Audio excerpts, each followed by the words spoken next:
Niya, ano ang ibabayad niya? Amen. Anong ibabayad niya, bro? O, di ba binili tayo dito? Isang halaga.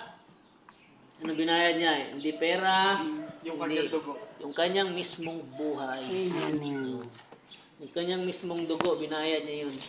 Para yung kasalanan mo, kasalanan ng lahat ng tao, yun, ma-erase. No? Di ba merong eraser sa blackboard? Ang eraser ng kasalanan, blood.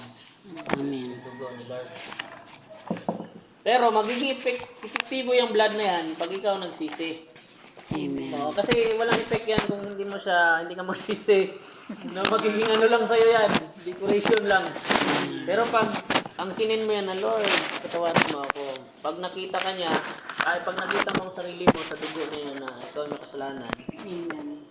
that time, nabili ka, na-redeem. Amen. Anong tawag doon? Natubos ka.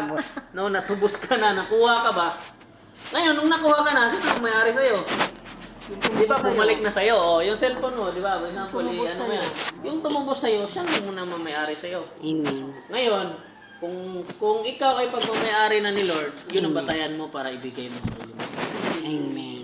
Yun ang dahilan. Hindi yun dahil kasi gusto mo si Lord. Hindi natin gusto si Lord. Wala tayong kakayahang gustuhin ng Panginoon. Amen. Kasi nga, ang tao, isod.